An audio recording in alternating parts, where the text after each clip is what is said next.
Welcome to the PopGo Project podcast, a platform for the discussion and discovery of arts and entertainment. We focus on highlighting people and events that add value to the world around us. Visit us on all social media platforms by searching the PopGo Project or visit our website at thepopgoproject.com. Welcome to the show, and thank you so much for listening. This episode of the podcast is brought to you by Keller's Garden Center and Landscaping Services. Are you still cutting your own grass? Are you still trying to get your landscaping to look perfect on your own? That sounds sweaty. That sounds like a lot of work. That sounds like a job for Keller's Garden Center and Landscaping Services. Family-owned and operated Keller's Garden Center and Landscaping Services, located on Kern Street in Exeter near Blue Ribbon Dairy, has the quality and experience to get your yard looking its best. The Garden Center offers plants, trees, sod, mulch, rocks, flowers, topsoil, grass seed, straw bales, and much more, while the Lawn and Landscaping Services offers mowing, trimming, planting, and full landscaping. Visit them on their social media pages for more info. Keller's Garden Center and Landscaping Services. Get your free estimate today.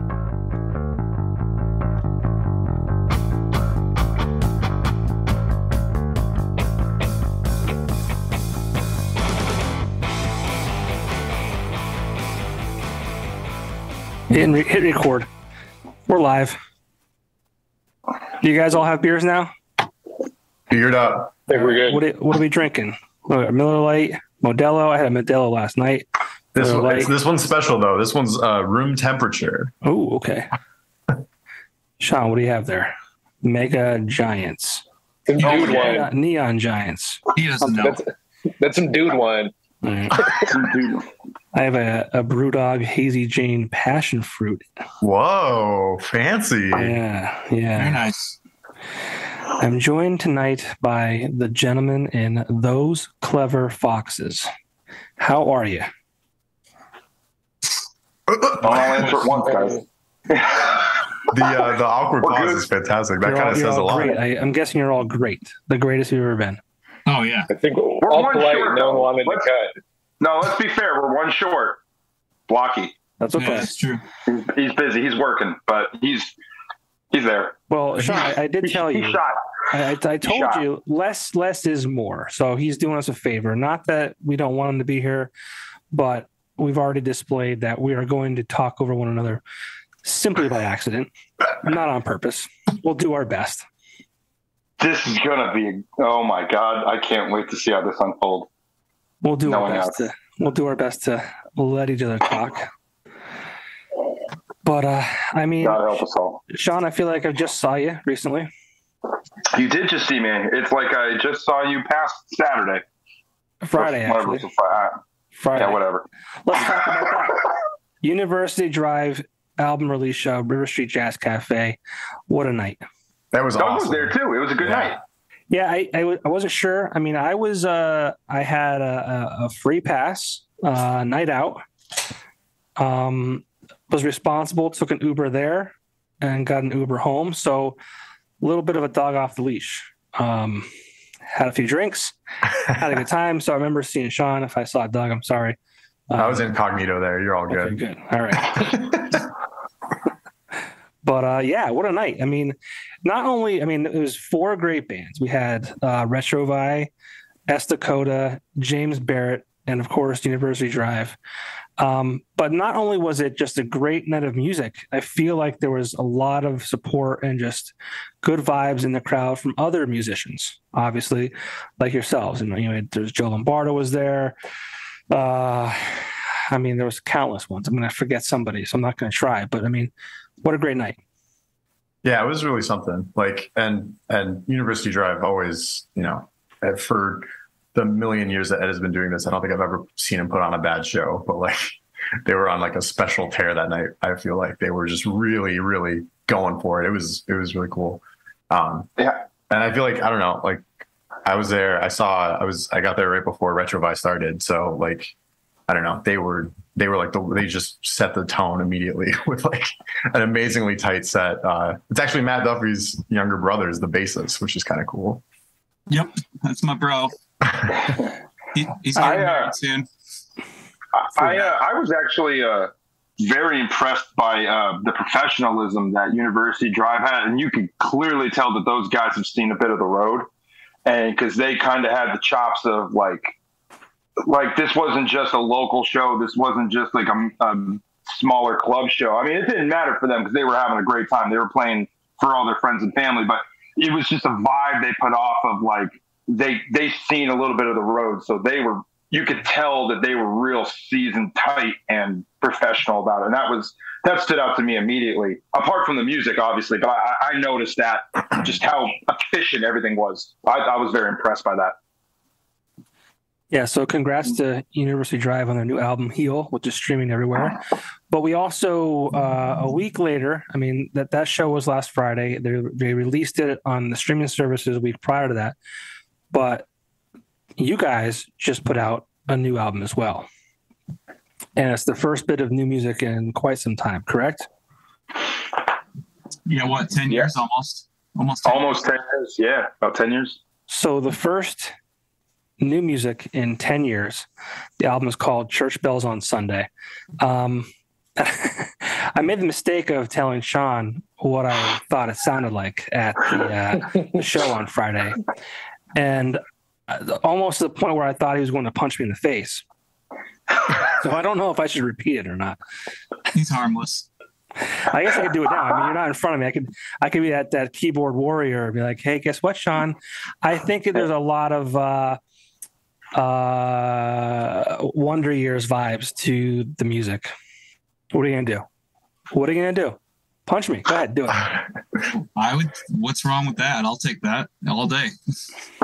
That's overly kind, I would say. But yeah, honestly, it's very charitable. Sean hates it. Sean hates it. He wants to punch me. That's all right. I didn't say that. You don't have to. The silence is deafening. No, I was like, first off, I was like trying to get a whole bunch of drinks, and you were just like, it sounds like the Wonder Years, and I was just like, no. And to my lack of credit, I have next to any. You're talking to the one guy in the band who would have zero to nothing to relate that to. All I know is that album is like Suburbia. That's it. I know that album. Okay. Matt can laugh all he wants, but that's it. And I know we hung out with Dan. He was a great guy when we opened up for him on his solo thing, but Doug had to inform me that his solo thing is nothing like the Wonder Years. So I was like, whatever, cool, nice guy. So if you want to compliment us with that, I will graciously take it and pass it off to the guys who know what you're talking about. Well, it's funny because I hate to do that, right? Because of my fear of what happened that night happening.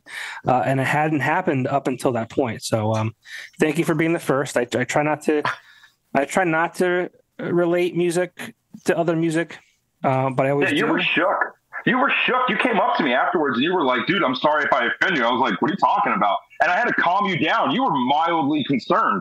And I was like, dude, don't worry about it. It was nothing. I thought this was the moment. This is the moment that I was always afraid of. And here we are. Sean's going to cancel for Tuesday. And you'd probably have an easier time if you did. We'll have a better conversation. We can go listen to the Wonder Years. Sean is often the source of many people's nightmares. No, I don't believe that. Sean and I always have a great time when we talk on these podcasts. And but tell me a little bit about. I mean, I'm not really extremely familiar with Those Clever Foxes. I mean, I've heard the name floating around. I think you guys maybe had decided to call it a day back in like 2015, and then you kind of came out of retirement a year later for a show. But I was never too familiar with you guys because I was like out of my weekender days. I was in radio, but I wasn't like, I didn't have the radio show yet. So I wasn't like back into like the scene full time. So I heard the name before, but I'm not 100% familiar with, you guys outside of this new music. So tell me a little bit about, what you guys are, what you do, and just a little history. Yeah, Doug, go ahead. Go ahead, Doug. Doug, you're going to do great. Well, we started, 2011 was when we started playing together. So sort of born out of the end of many different projects, or from a frustration with like wanting to do a different type of sound for a project, or just wanting to explore certain things. From the gangs that's on here, it was me and Sean Blockus and our friend Derek. We kind of all just kind of got in a very, very, very extremely small back room of Sean's parents' house, filled with Alabama memorabilia. Yes, very true. Just started playing, and it was really just like a who cares kind of project. I think it was sort of just like, hey, we all like each other. The four of us mostly know how to play some of the instruments in this room, and let's just figure it out and see what happens. And then we started playing like a couple shows. And back in the day, I mean, we were like switching instruments. Like one of us would play drums for a song, because none of us actually played drums. So we were all like, well, let's everybody just play drums. It was awful. It was a pretty horrific decision in retrospect, but you know, we learned. And then they gave us alcohol. Or it's brilliant. Or it's a brilliant decision, because like you can really mask that inability to play, because you're switching and no one really knows who the drummer is. So maybe he's just filling in for a second. It's a good plan. People thought it was like a comedy act for a second because of all the people were moving around, and it was, and the songs were really about God knows what back then. But it was a thing, and then we ran into our buddy Nick Lawrence, who was playing drums in a Social State at the time, and we said, "Hey, we're thinking about making a go of this," and he kind of laughed at us, as he should have. And we said, we want you to do this. And he was just like, he literally was like, fuck it, sure. And he kind of whipped us into shape pretty quick. And it was then when we really started to actually hone the songwriting, and the jokes went out the window. And it wasn't like an overnight thing. It took a good year and a half, but a persistent year and a half of practicing and writing. But it wasn't an overnight thing. The mold got formed, and all of a sudden you look out, and suddenly we're playing to full rooms at the Vintage Theater and places like that, and we thought people didn't care about us, and suddenly it turned into a thing. And Derek left the band for a multitude of reasons, and that was that. And yeah, we just kind of hoofed it, and then Blockus left. I still don't know why to this day. Never asked him. He still doesn't know why. It was the first of 5 times that I think he moved to Florida. Yes, yeah. He moved to Florida. Yeah. Yeah, he moved to Florida. Oh, yeah, that's a whole thing. And then we got Donnie Kirchner, and Matt Duffy came into the picture, and we kind of rounded out the lineup, and we became a 5-piece, 3 guitars. To our credit, this is like 2012, 2013 time. We were doing that 3 guitar thing before a lot of other bands were kind of doing. Not that we were cool or anything, but we were definitely, it was not normal to see 3 guitar players on the stage yet. And it took a minute to hone that in, but I think we did pretty good.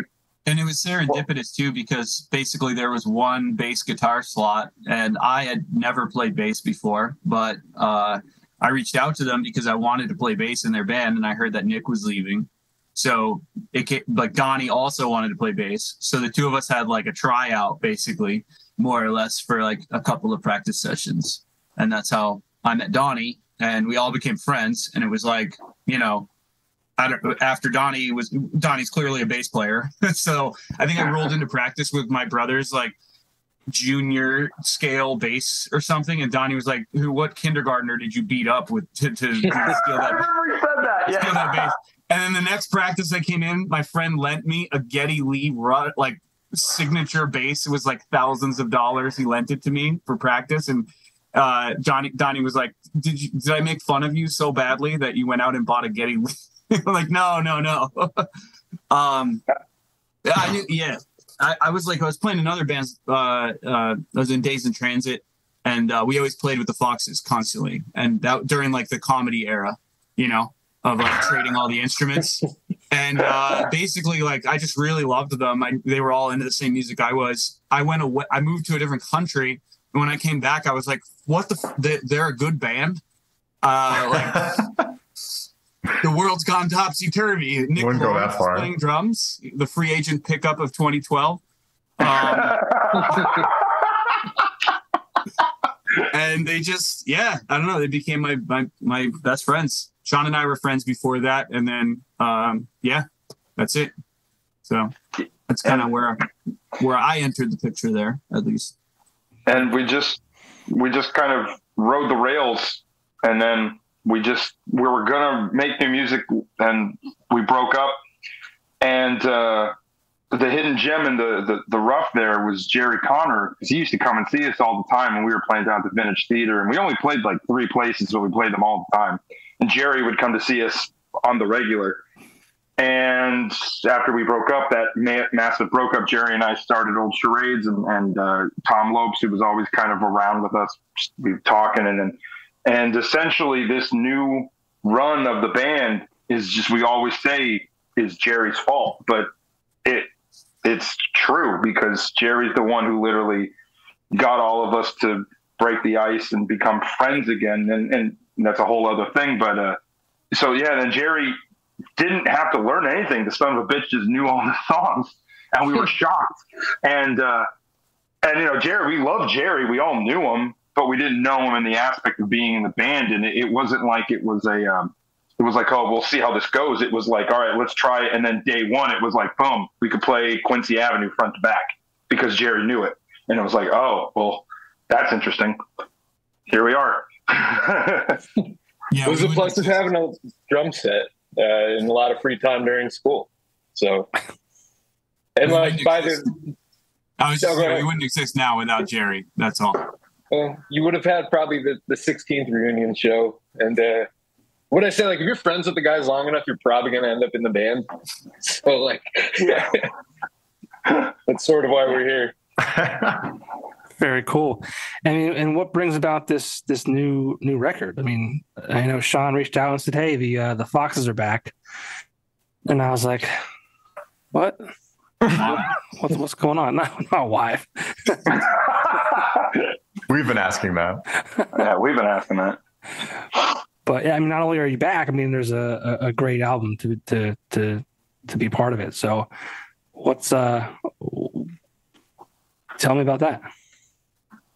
Well, I remember after the first show, like the first reunion, we all talked, and it was like, "Hey, that was fun. I don't know, maybe we should do it again." And they're like, "Okay, but if we're going to do it again, we should probably not play the same songs for 10 years." So that's sort of what I think everyone started writing for. And I think that was sort of the trigger to actually get together and do it. Yeah, we did a couple reunion shows on and off, and man, we were just getting real sick of playing the same songs. And it was just when we did the what was that, the NEPA Horror Fest thing last year. We all said we're not walking on stage unless we have a complete full song that we're proud of, and that ended up being the first single off of this EP. So it was, it was gonna happen, but I'm glad that it. Go ahead, Matt.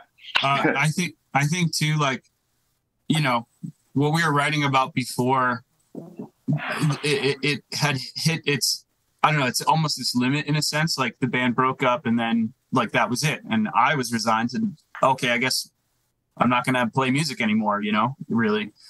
But a lot has changed in everybody's lives since the last time we were a band.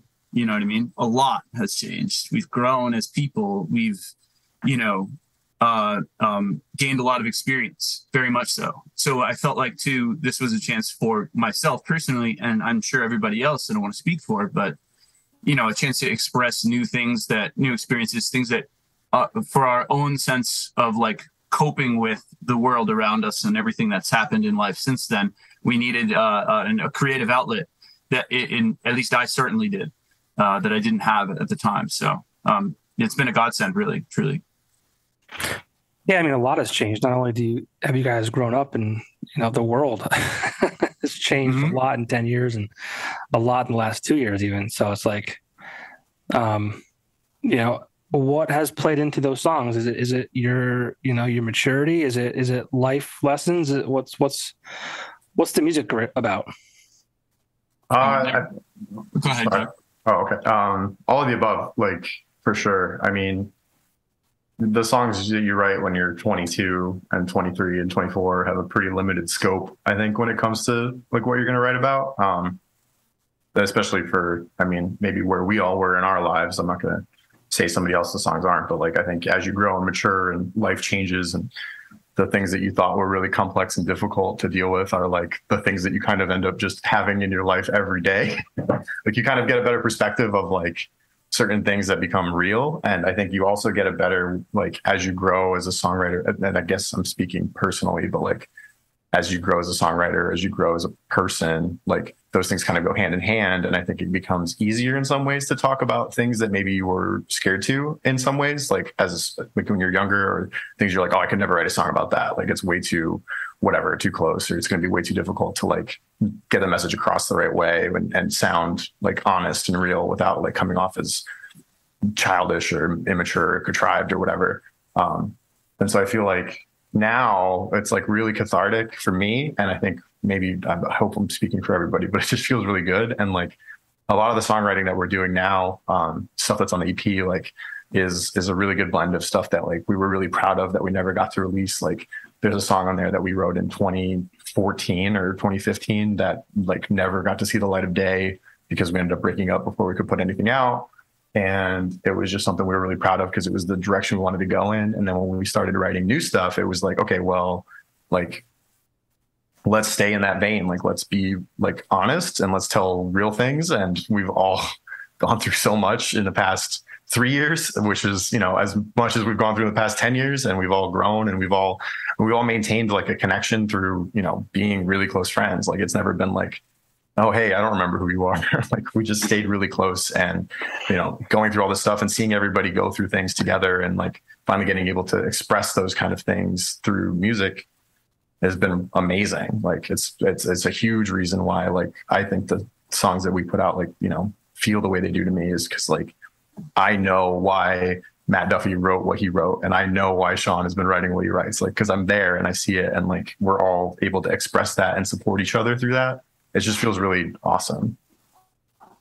Yeah, I'll be honest. I was mildly terrified when we started working on this new material, because I actually had that moment of, I was like, can I write those Clever Foxes songs anymore? Because I went so far down the avenue that I went down with the folk music and the bluegrass and everything like that, which was always, even when we were still doing those Clever Foxes years ago, I would always still do my off to the side, like what have you, music.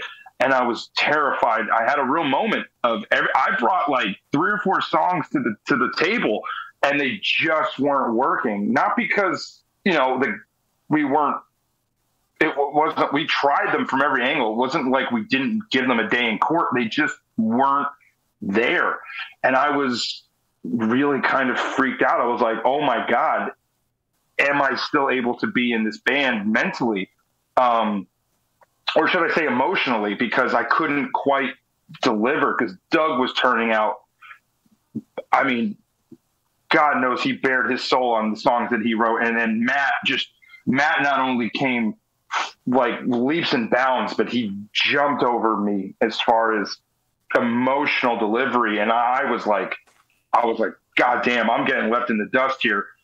But, so I had a little bit of difficulty coming to that for as songwriting goes. But as a guitar player, though, I was so excited again, because I just love playing guitar. And I told you this before, Paco, was like, I don't really like writing songs. I love playing guitar. So I was really into the idea of being able to spread my wings, because I'm so used to being a folk bluegrass blues musician that I was like, I want to play distortion and delay and reverb and weird time stuff with a jazz master through a Fender amp. It's like, I don't get to do that very often. So I dove head in, and it's like, I played my ass off as a musician on this record, but as a songwriter, I was just trying to keep up with Matt and Doug, because, and Nick too, because Nick had ideas and he would shape things too. It's like, Nick's not here to say it, but he really kind of guided some stuff as well. And Nick always was like that. He was like the phantom writer for a lot of stuff, for everything we did. And right. He might not have the outlet or the platform that Doug or I do, or even Matt now, but Nick definitely is felt everywhere. And I was just like, I hope I'm doing right by the rest of the guys by being able to be on the caliber that they brought, because they brought a game.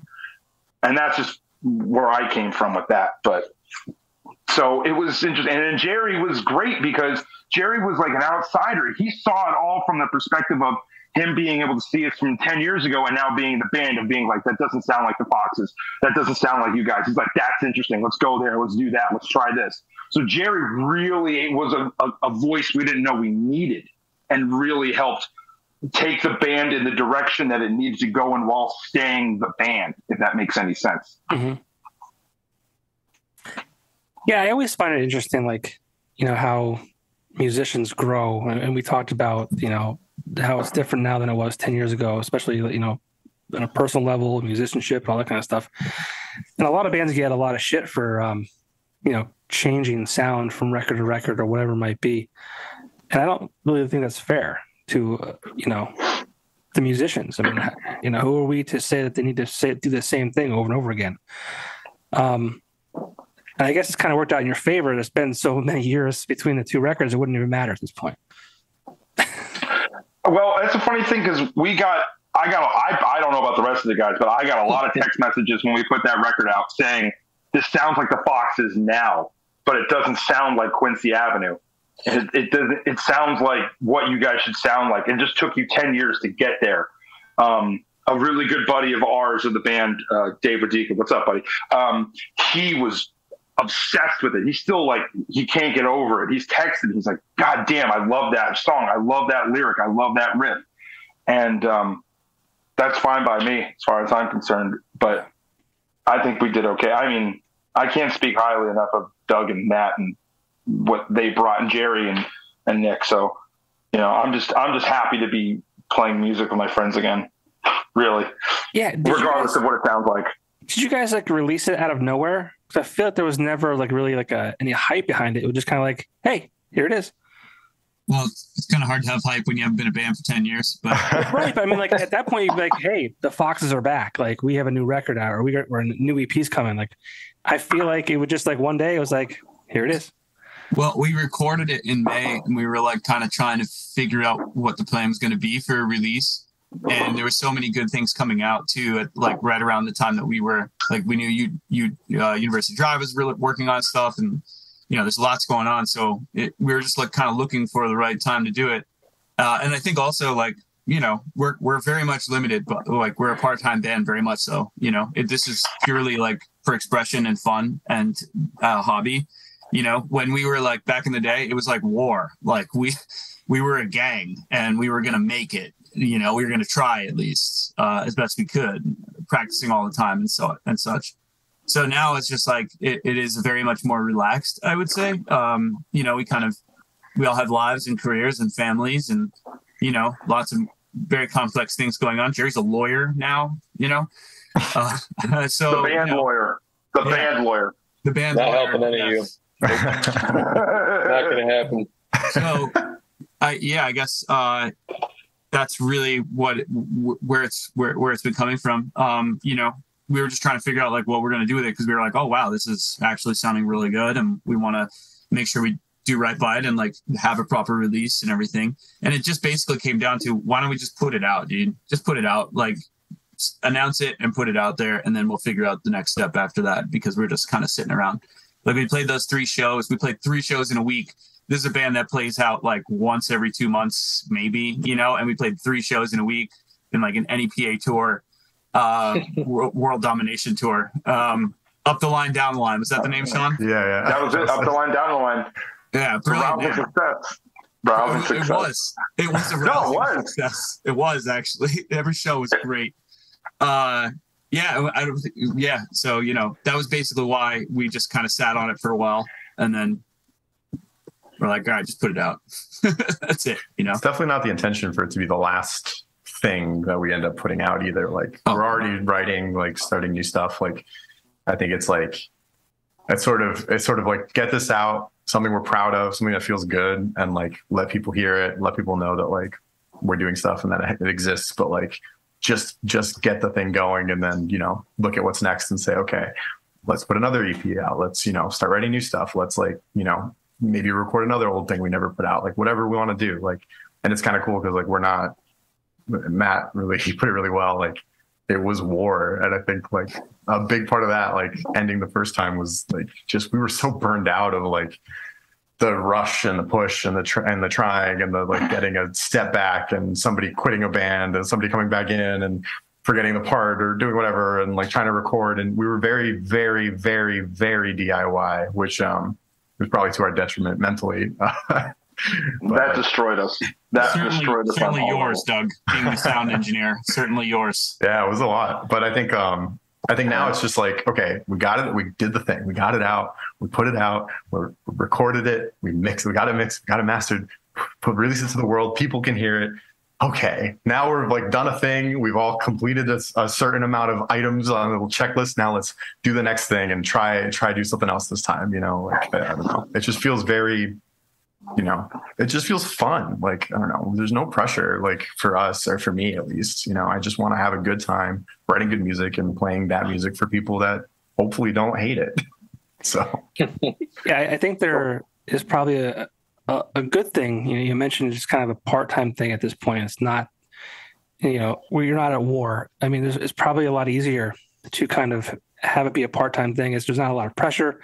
You know, the songs might come more naturally, and that's probably a good thing.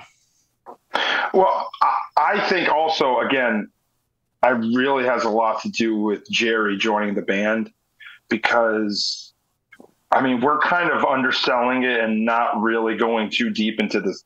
That might be the quote of your life, of it was war, because no one outside of the band will understand. Tom Lopes and Tim Roxbury are the only two people who will know what it was like to be in the band at that time. It was goddamn grueling. It was beyond exhausting. Jerry came in and it was like a breath of fresh air, because Jerry's just got that way about him. He's just like fucking, he's Frank Costanza on a great day. He's just like, all right, everything's good. And it's just, he mellowed us out and he brought us back to earth, and he just said, like, let's just play the song. Just play it. Relax. Sure. Yeah. Cool. Yeah. And it was just, Jerry really centered us. I mean, I don't think we had the mentality to go down the rabbit hole we went down again when we were in our early 20s in those days, and we were grinding literally 4 days a week practicing and then playing 2 shows a week or a show a week. We couldn't do that now, but Jerry definitely, I don't know, brought us back down and made us a better band for it. Not that Nick Lawrence wasn't fantastic. God knows Nick Lawrence is a fucking beast on his instrument, but it was just, Nick was part of the machine. And if you're part of the machine, you can't see what the damage is being done. Jerry wasn't part of the machine. So he was just like, why are you doing that? Let's just do this. And look what happened. And it worked. Well, when we were writing too, there's a lot of like, oh, like, what does this sound like? I'm like, guys, it's been 10 years. You can sort of do whatever the hell you want. Like, does it sound cool? Are we happy playing it? Yeah. Then cool. Let's go down that road. It's funny too. You guys mentioned, like, you know, we weren't a band for so long. How are we going to promote it? Like, you're talking about being in a world, it's 2022, where, you know, bands are releasing singles. So you could have done that. You could have been like, here's a taste of the Foxes. Like, we're you know, EP coming soon. Like, I'm just surprised that was not that I'm mad or like disappointed, but it was neat to just kind of have it like, hey, here it is. Well, we did too. We released Prom Night as a single. Oh, okay. We just pushed it out. Yeah, I saw get something out there. All right. Well, then I'll have my editor edit that part out. Fix it in post. I don't have an editor. Fuck. You're doing great. Everybody hold for silence. But it is true though. Like, I don't know. Yeah. There's so much push around everything all the time. And there's such a screaming contest digitally about like, look at this thing. And it's like, you know, if you're not posting 4 times a day about it, everyone's going to forget, right? Like, it's so competitive and so aggressive. And it's like, I don't know. I don't think either like anyone around this table of people, this digital table would like, we're not like that. I don't know. We want to. I told Duff we need an intern. Yeah, like as far as like strategizing and stuff like that, I really don't care Yeah, that much. that's nice. I really don't. That's I probably just want awesome. I just want to play with my friends and put music out and hope that people like it. And it's just a good, it's an activity to do on a Friday night or something. We have a show, it's like exciting. We get to play and we meet lots of cool people. We played with Mercy Union recently, and like we want to play out in New Jersey and, stuff like that. Just simple things, easy things that we're just making music and expressing ourselves and not really worrying about, how are we going to structure our Instagram page so that we get, hits or whatever. Like, whatever, dude. Like, I don't have time for that. I really don't. Right, which is probably nice. Yeah, it's just like you guys are just like, you're writing with music with your friends, you're playing, and it's just kind of like, hey, this is a lot of fun. There's no pressure. Just here it is, and focus on your full-time careers, your families, and all that kind of stuff. And this is kind of just like, icing on the cake. But the funny thing is about the no pressure is that, to what Matt said, is that we played like once every year and a half or something, and then we did 3 shows in a week, and those 3 shows were like relatively big shows. I mean, Mercy Union is a Gaslight Anthem off project, and then we were opening for the Queers at the Jazz Cafe, like co-headlining that show, and then we did that sold out emo night in a week. For a band that's been relatively inactive, to just do 3 bangers like that in 1 week. I could say for myself, I was fucking shocked at how many people came out to all of those shows to see us and how many people wanted to see us and hear the new stuff. And I did not think that was going to happen, but I mean, it was so dope. Yeah, it was to play wild. The Queers. It was so cool to play at the Queers. I saw the Queers at Cafe Metropolis when I was like 15, and that's probably the last time I saw them, and it was just neat. Just another band to just check off the band bucket list. Like, I played with this band. That's cool. They're like legends in their own right. You know what I mean? So that was pretty neat. That's cool. Matt, I gotta say before I forget, do you have a Halloween costume yet for this year? No. What are you thinking? Aaron Rodgers. Oh, dude! I had a beard up until about 2 days ago. I was going to be Fidel Castro, my hero, but instead I'm going to go with. I messed up trimming, so I was like, the start of every beard story, the start of every lack of beard. Oh, I messed up trimming. I did though. I was only an apprentice barber. No, Aaron Rodgers. That's you got Flanders too, man. Oh, you do a Flanders. Yeah. Tom Lopes will love the Aaron Rodgers though. Tom Lopes will fucking love that. Oakley Dokley, motherfucker. Yeah, neighbor. You might get some hate if you pretend to be Aaron Rodgers, though. He's just on Rogan the other day, and he's getting some shit online. What did he do? He's just being himself. I saw that too. He's just fucking going out there. The guy sounds like every fucking yokel that could be at like Jim's Bar Ranch. He's just some fucking guy. I don't understand how this motherfucker is an all-American quarterback. He looks like he'd be driving a Chevy 8 days a week and he'd be fucking doing whatever. I don't understand how this motherfucker's an athlete. I don't get it. My favorite thing is like when they interview people who are he's a sports guy. He's not going to give you answers to the world. He might say some weird stuff, but then people are shocked that he says weird, dumb things. I don't know what he even said, but it's like, what did you expect? No, he's like, you can say anything to him and he's like, what's going on, man? He's like, man, I had this cheesesteak for lunch. It's not laying well. And that's his day. That's how he thinks. I'm just like, what the fuck? Yeah, how many concussions does he have, too? I mean, I was never an Aaron Rodgers hater. Fantastic, incredible athlete. Yeah, I was never. Let's be real. We're talking about football. But I might be a bigger fan now. I mean, I like the fact that he's just like one of us, though. It's like, he's smoking cigars, which I thought was weird. It's one of those things that's weird. It's like you see an athlete that you hold these standards of they don't drink, they don't smoke, their body is their temple, and he's smoking cigars and F word this, F word that, and I mean he's in hot water, not hot water, but he's back in the whole COVID thing and how he said he was immunized, but he wasn't, but he kind of was. It's not going to win him a Super Bowl. Let's just be honest. It's all the bullshit aside. He ain't going to win nothing. He's going to fuck it up towards the end of the year like he always does. Sorry, Tom.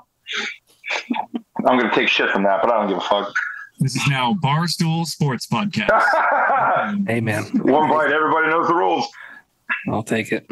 But yeah, I didn't want to let that this end, but without saying that. Aaron Rodgers. Aaron Rodgers. All right. That's fine. I'll take it. I was thinking more like, I thought you were going to go more for like a Top Gun Maverick approach, you know? Oh, He's like most of the characters Matt went to ever. the danger zone. Yeah, like if the Sopranos had an Air Force. That's Come on, you tomatoes. Drop it on. Maron. Iceman. Whoa, Iceman. Oh, Iceman. He says, you know it and I know it. Goose. Hey, Goose. I haven't seen I haven't actually seen the first Top Gun, You're not missing much. so I haven't seen the second either. Watch an Tom Army Cruise movie. recruiting video, and you pretty much got the whole thing. I'm not. Watch into Team that. America. Same thing. Team America. It's not for me. I don't have it. I don't have it in me to do that stuff. So all respect to them because I can't do it. It's not in me. I'm not going to get yelled at to do things I don't want to do. Fair. But I'm sorry, I got into the sports world with Aaron Rodgers. But that's a great costume. I mean, we're only 2 months away. My brother's getting married. I'm keeping it for that, so might as well just let it ride, you know? There you go. There you go. You'll look great in a tuxedo with a mustache. But I was going to say, you know, what's next for the Foxes? And I have an answer to part of that. I'll answer my own question. I know, I actually brought this up at the UD show on Friday. I forget who I was talking to, but I remember thinking when that lineup was released for that show at the Jazz Cafe, I was like, holy shit. I mean, University Drive, James Barrett, Estakota, Retrovi, like, what a stacked lineup. And I was saying this to the person, I don't know who it was. I said, there's another one coming soon. And I'm like, it's, I said, I can't think of the name of the bands that are playing, but I know it's good. And I said, I think Sean's part of it. And sure as shit, you know, when I sobered up the next day and, you know, was coherent, you know, there's a thing called Indie Fest at the River Street Jazz Cafe, October 14th, which, I mean, another stacked lineup. I mean, there's some repeats. There's James Barrett. There's Retrovi. But you have Sweet Nest. You have Joe Burke and company. Rosary Guild. Brendan Brisk, who was at the UD show as well. And, of course, Those Clever Foxes. I mean, how did that all come together? Because that is an incredible, you know, lineup. Who went offline? Oh, there you go. Someone offline. It was me. I don't know. Aaron Rodgers. Yeah, Aaron Rodgers disappeared. No, what happened with that was I was legit drinking in a hammock in Florida, and Sammy D, everybody knows, I used to call him the mayor of Wilkes-Barre. He's now one of the booking guys out at the Jazz Cafe. They had a bit of a transition period. He called me up, and he said, I want to do this. And I said, okay. And he just started talking to me. We started talking for about a day, getting the idea together. Meanwhile, I'm still down in Florida. I was on vacation. And we talked about it. And then I just started sending out text messages and phone calls to people I knew. I must have called 15 bands that I knew. And everybody was very much like, okay, this is October. This was like March 5th. And I'm talking mid-March, mid-October. So everybody was just like, Sean, what the fuck are you doing here? But I told them the idea and everything, and then I had confirmations from 4 of the bands immediately. Brendan's just one of my best friends, so it was real easy to kind of rope him into it. I'm pretty tight with John from Retrovi, and so I got him, and then Steve Warner, who's my drummer for American Buffalo Ghost. All I got to do is, if he's not eating, he'll pick up his phone. So he picked up his phone, or he's not taking a shit, he'll pick up his phone and talk to me. And then I knew, though, what the Foxes were. I mean, clearly I knew what we were up to. So I said, guys, this is going on. I know we're going to have an album out or an EP, at least in the fall.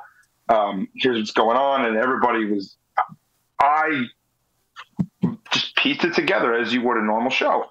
And I somehow was able to get this lineup together of just what it is. And this is what Sam wanted. And I just was like, okay, let's just take it from there. And I had some people come up to me and said, this is going to be a fucking train wreck. And I've had some people say this is going to be a fucking disaster. And it's just like, best of luck to you, but this isn't going to work. And I had a couple people say that to me. And in what aspect, though? I mean, I don't understand that. They're saying there's no way this is going to work in time. It's not going to work smoothly. There's going to be some fuck ups, and this is just going to be what have yous. I mean, there's too many moving parts, right? Basically. Exactly. Yeah, too many moving parts to the point where Sam and I actually started reaching out to hiring just friends of ours to be like, yo, do you want to just be a backliner or oh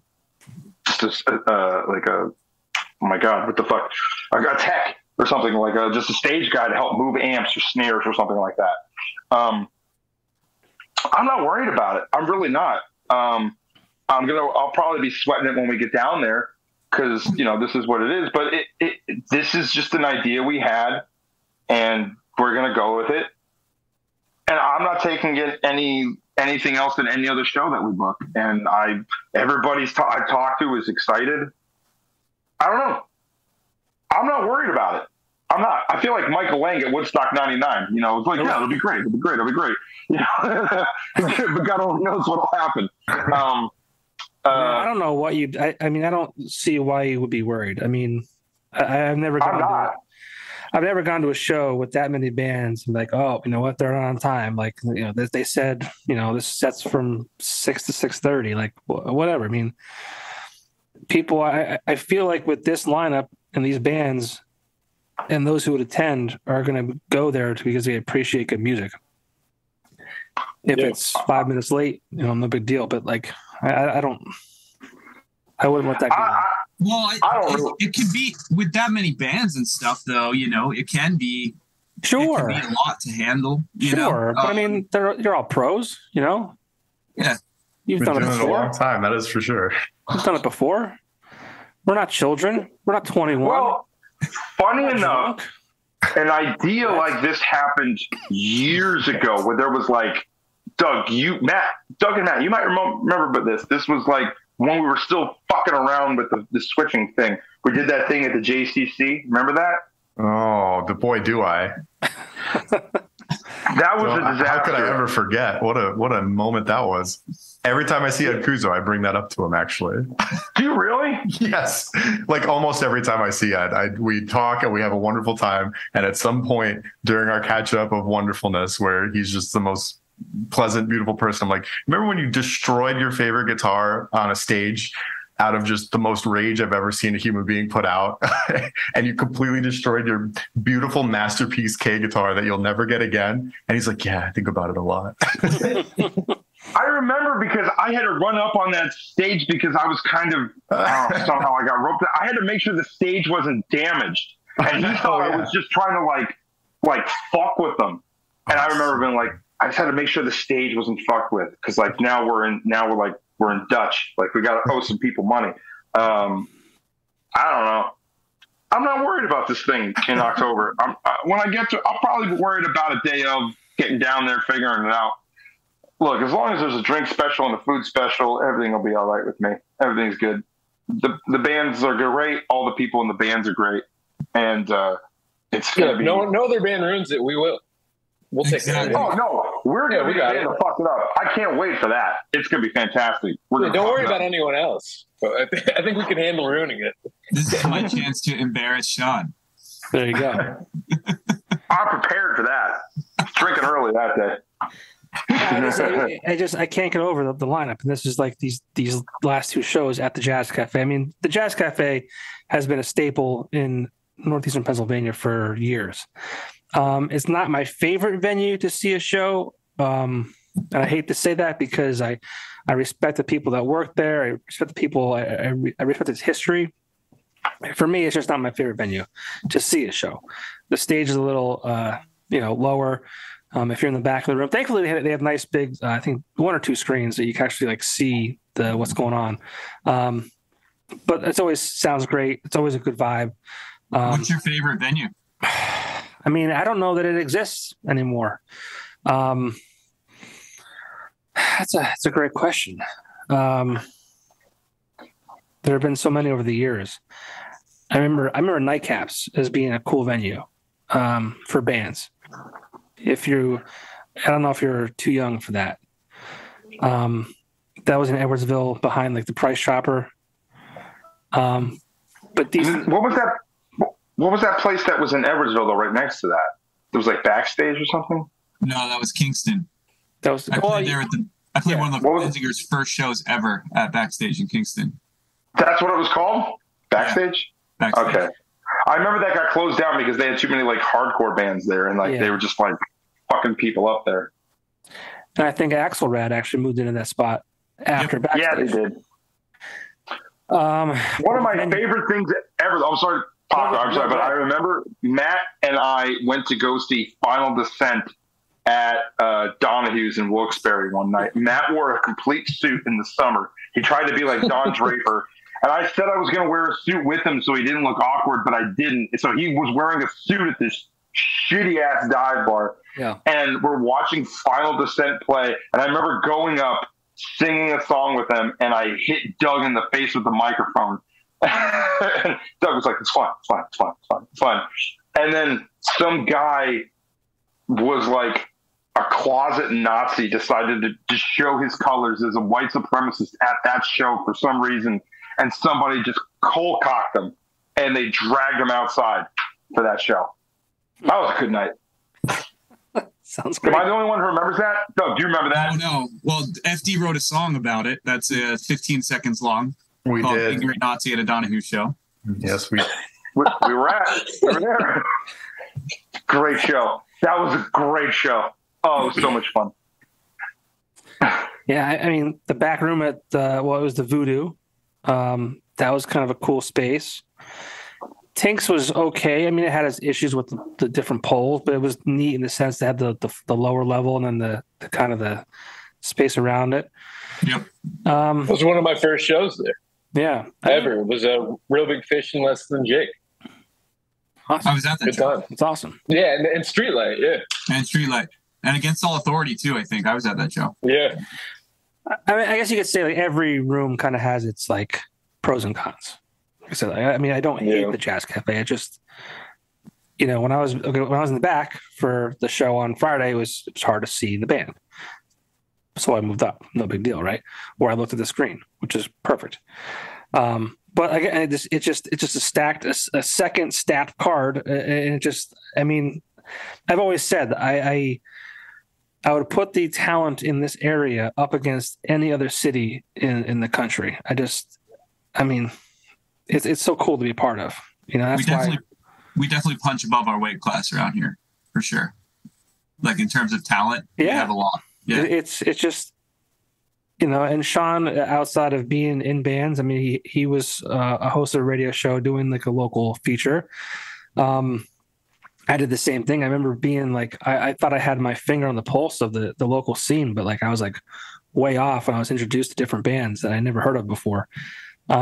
It's just awesome to be a part of. And that's why like I kind of forced my way into doing this when the radio show got canceled, because I was like, I have to be a part of it. Like how can I force my way into this? And how can I be a part of their lives? Because I felt like, I needed, guys like you and music like yours and musicians like you guys more than you guys needed me, and it was just like, I just see stuff like this and I'm like, this is just going to be a great evening. And I hope that I can make it. I mean, Sweet Nest, I don't know if you guys have ever seen her perform. She was on stage with James on a Friday. But yeah, just incredible. I mean, Joe Burke, his voice is, I don't even know where it comes from. But yeah, I mean, this is great. We played with Sweetness and Rosary Guild before. They were both awesome. Yeah. Awesome. Yeah. Love them all very much. Yeah. So. But I mean, outside of this, I mean, is there other plans this year for you guys? we're just, the plan as of now, if there is one, is just like write new stuff, put it together, practice when we can practice it, put it out when we can put it out, basically, play out where we can. I would love to play, like Jerry and I scoped out a couple of spots in Asbury. I would love to do a good out of town show in Philly. We've been talking about Philly for a while. Yeah, and I've been talking with a buddy about that like last week when I saw him. So hopefully we'll have some days to choose from. Yeah, for sure. I'm super excited. We haven't played out in a major city since we did that disastrous show in Philly, and then that one show in New York. That was the last time we played out anywhere outside of this area, really, right? Been a while, yeah, for sure. Yeah, I mean, I remember playing those shows. New York City was a bit of a bust. But Jerry's really. I mean, Jerry lives in Philly. For those people who don't know, he's got his finger on the pulse of a lot, and Jerry's real fucking on top of things, and he's made some great connections with people in Asbury Park.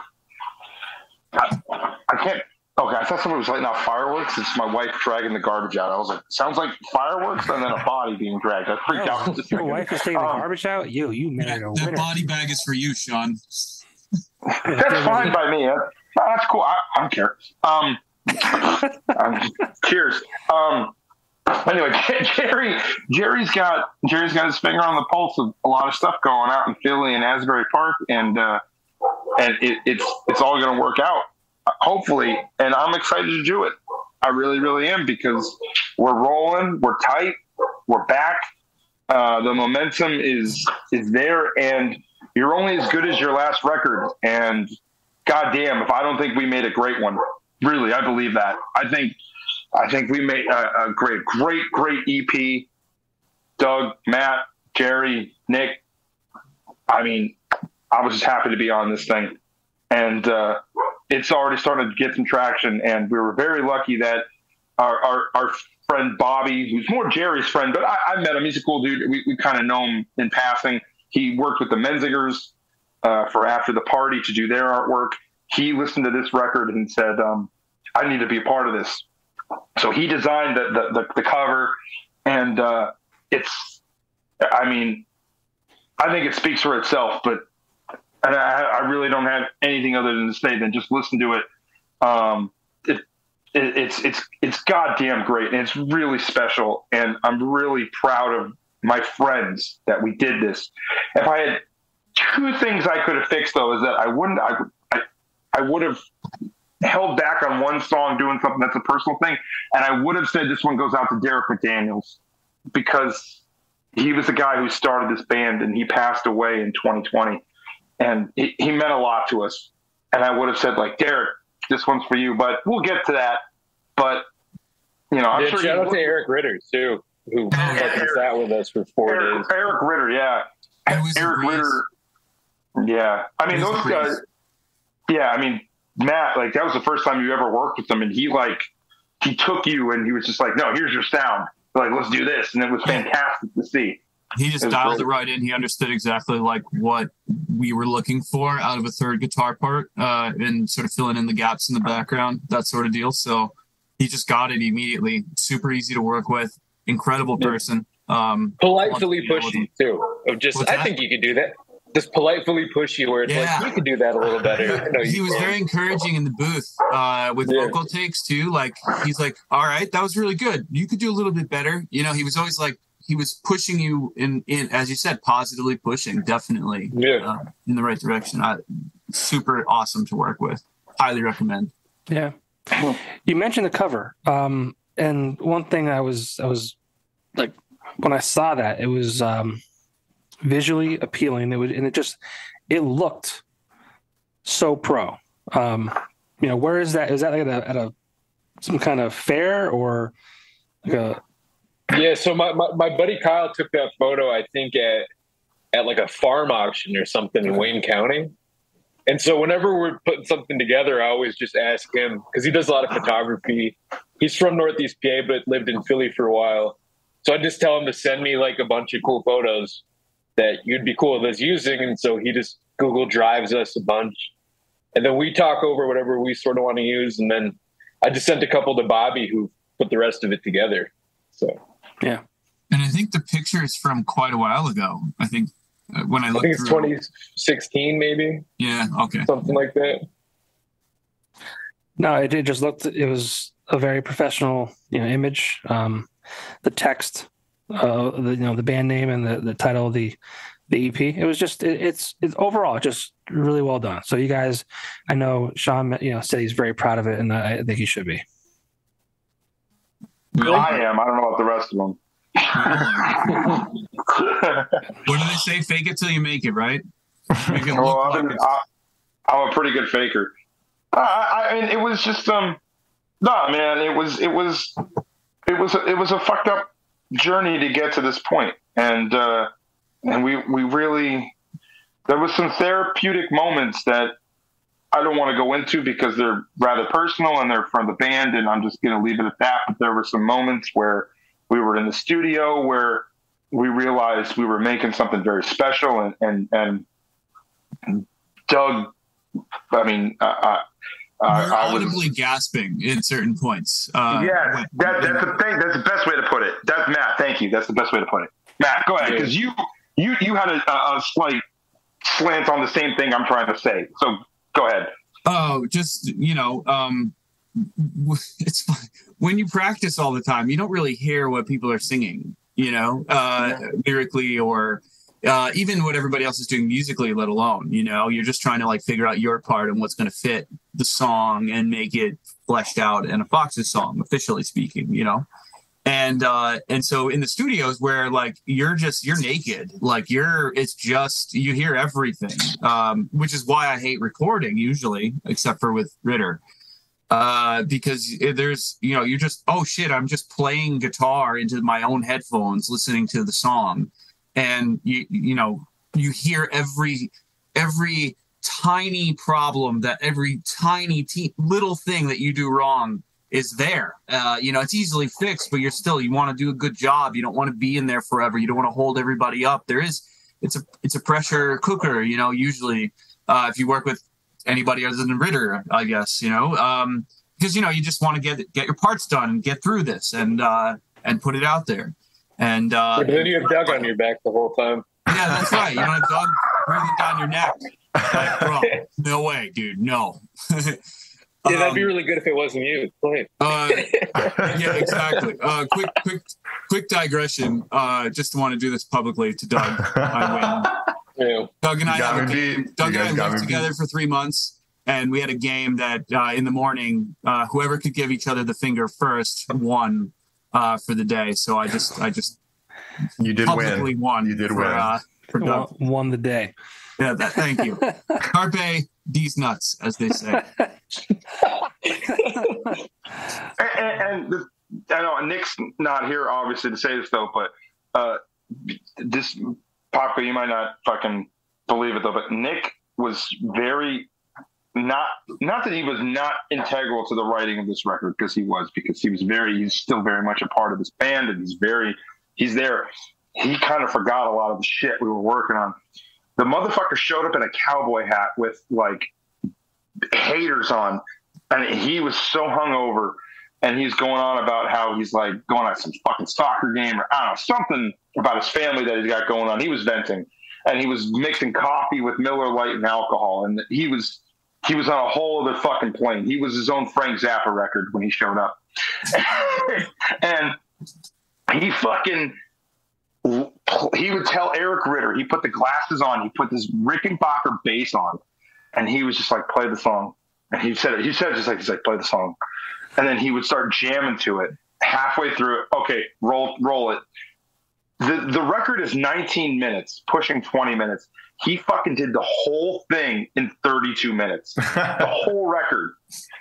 And we were like, are you fucking kidding me? And he's just like, good enough, good. And he's laying down masterpiece bass lines. And we're fucking floored watching him play. He's like, yeah, okay. I gotta go. I gotta take the kid to soccer. And I was like, dude, you just played the bass line of your life. Yeah, I gotta go. It was like the saloon. It was like in a Western, the saloon doors fling open and he just enters, lays down some beautiful things, doesn't even have a clue what he's going to do when he walks in. It's like a legend.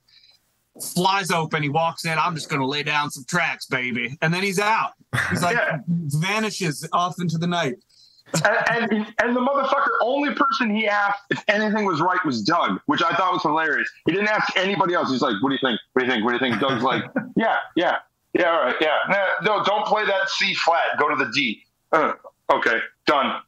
Doug was just like, okay. I was like, didn't acknowledge anybody else. He was like, Doug, right? Yeah. It was really funny. 36 minutes, he recorded all those songs just like that.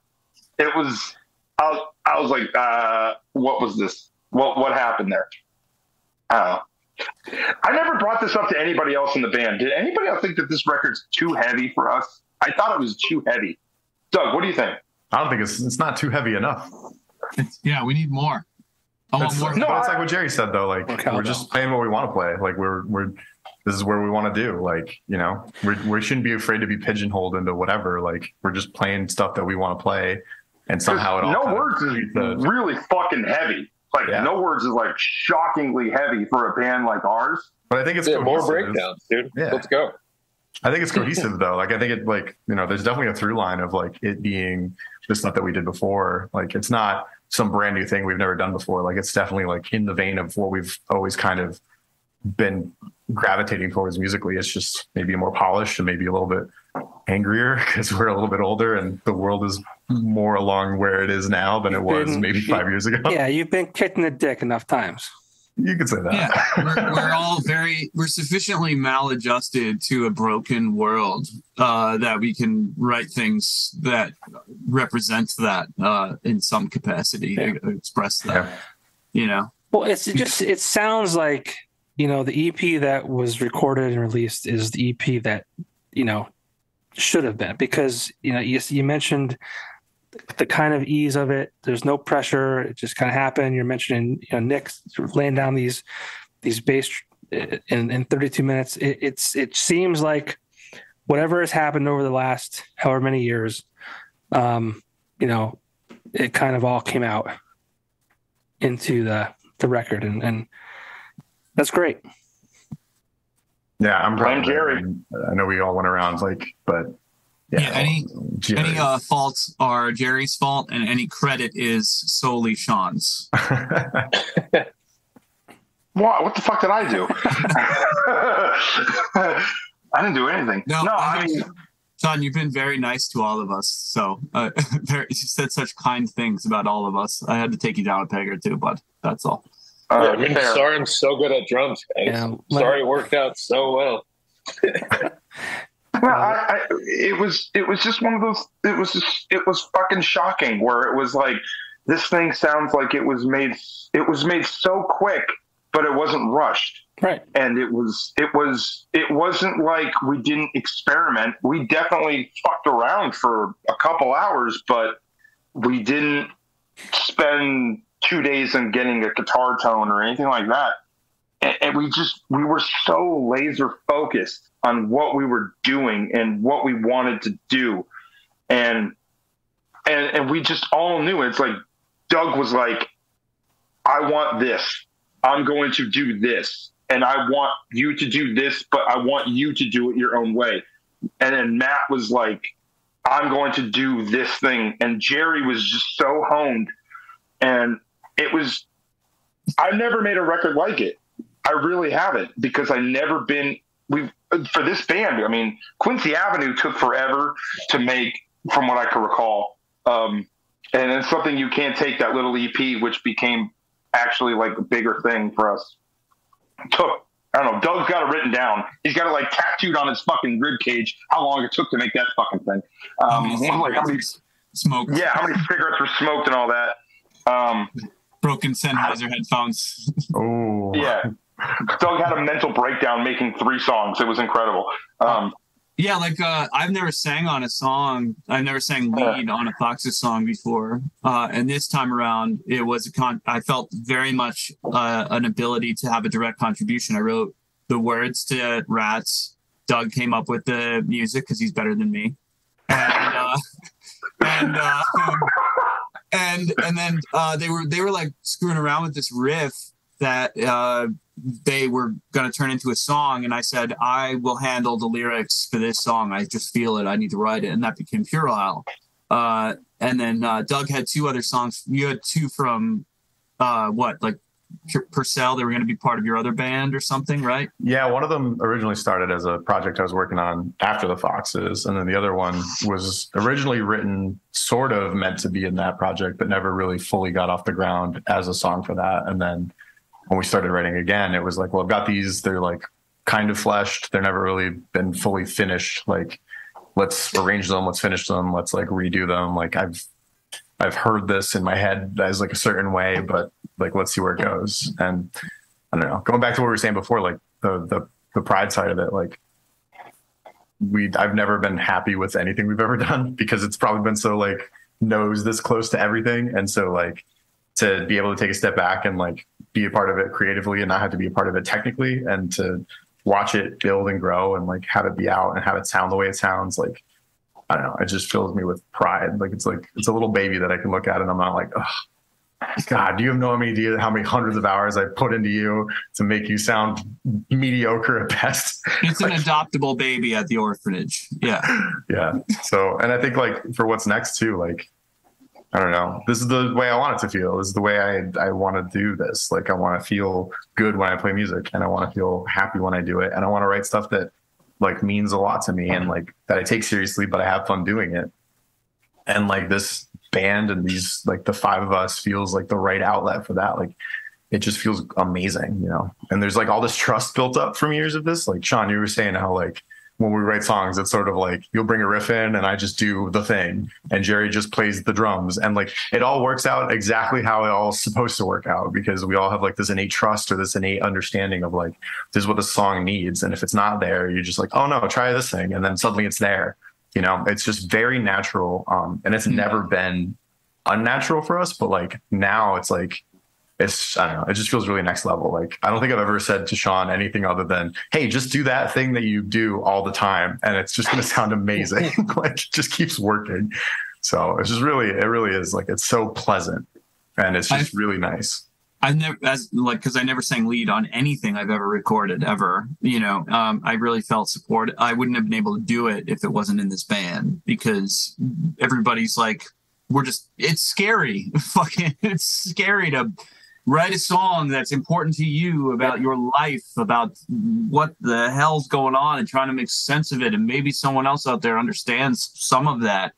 And you're scared to even show it to people you've known for 20 years, 15 years in a room. And here we are, you know, just doing that because, you know, out of a sense of like, I need to feel these things and get them out there. But also more importantly, like, I feel comfortable enough with these people that I can do that. And they can we can support each other, and it becomes a piece of art, you know, for sure, out of that. So no, I feel 100% about, I back them up 100% on that. And, especially, Modern Medicine, the last track on the EP. I've noticed a lot of people have been texting me about that song particularly, which is really fun, which is really funny because for my contribution to that, I had literally almost nothing to do with that song. And Doug was literally just what he just said. He's like, just go be you. From my perspective was Jerry had that drum beat the first time I heard it. And then Doug had that riff and my jaw dropped. And that song, a lot of songs don't start the way they end up. They start one way and then they end up the way they are. That song really kind of did not deviate from day one a lot. And I made a point to stay out of Doug's way. And Matt kind of also stepped in to being like, let's do that, do this, shift it. And I very much was just like, wherever you guys are going, I'm on board with it, which is why... It was quieter, right? Originally. And I think when we were rehearsing it for the first time, I said something like, no, we got to just go balls to the wall, like open it up at the end there. And that's, for me, that's the best part of the record, not because I came up with it, but because it sounds great, like truly sounds great. It is a collaborative process, very much so, for all of us. You know, we're all friends. We all hang out, and it's not, you know, no one comes in and is like, this is the thing, you know? Right. It's a creative writing process, all of us together.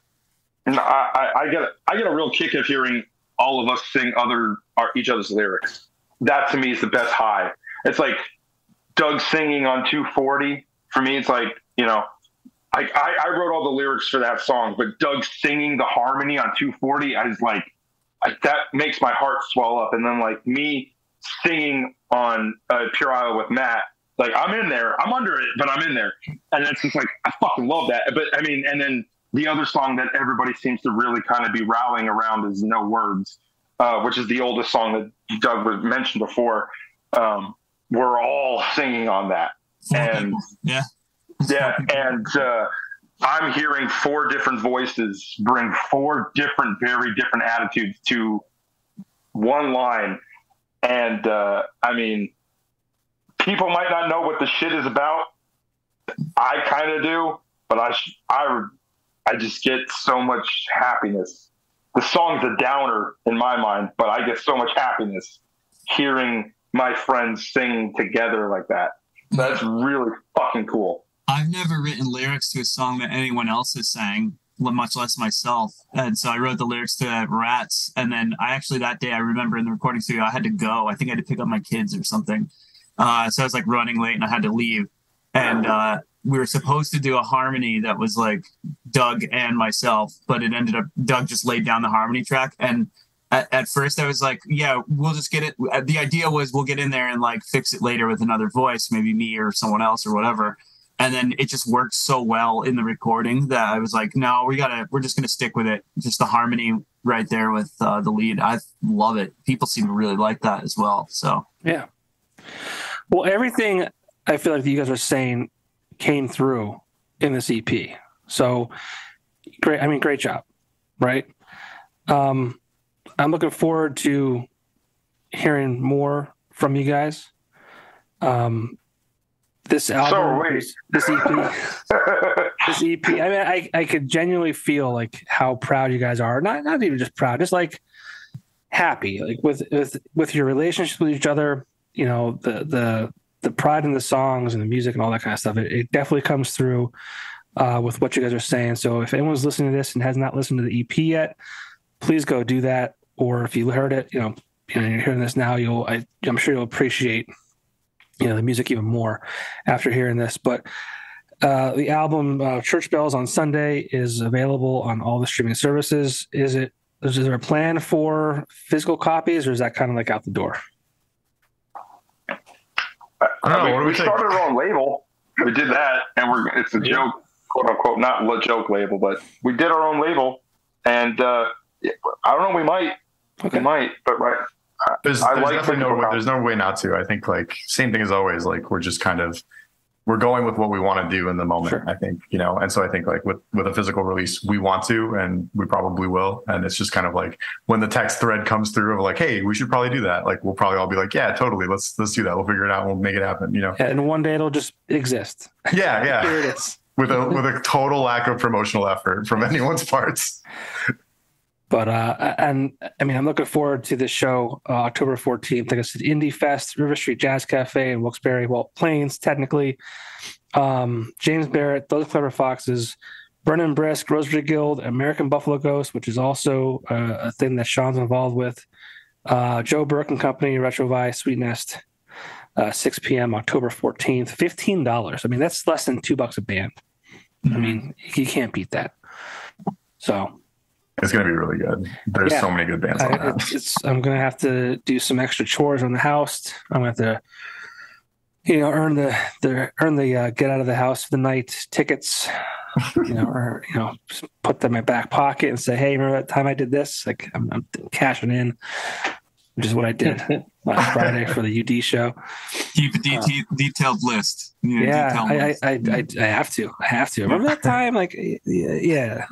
The Excel spreadsheet. She was supposed to go out to dinner with like work people tomorrow. So I had that like almost like written down, but I guess that got canceled. Fuck. Damn it. Yeah. So I'll have to find something else. I'll figure it out. But, write it all down. Keep a spreadsheet. Yeah. Hey, you got some time. You got time. You got time. A month and a half. I'll figure it out. Look forward to seeing you there. I don't think we've ever met in person officially, so We have not. That's funny to me. I'm sorry. Have we not? I'm Have we? talking to this guy. Not in person, no. I'm that asshole. I'm sorry. Yeah. Well, guys, Matt, go watch The Sopranos, Matt. Who cares? Oh! well, guys, thanks for taking the time to do this. It was great getting to hear about the Foxes and, you know, the start of it and where it is now. And I wish you guys the best of luck. You guys should be proud of it. And anyone listening to this, please, by all means, go and stream the new EP. Thanks. Yeah, thank you so much for having us. This is amazing. Thanks very much. Thanks for giving me a reason to have a beer on a Tuesday night. Hey, cheers to that. Anytime, man. My Zoom room will be open. I really appreciate it. Guys, take care. I'll see you guys soon. We'll see you. Thank you, man. Cheers. Later, buddy. See ya.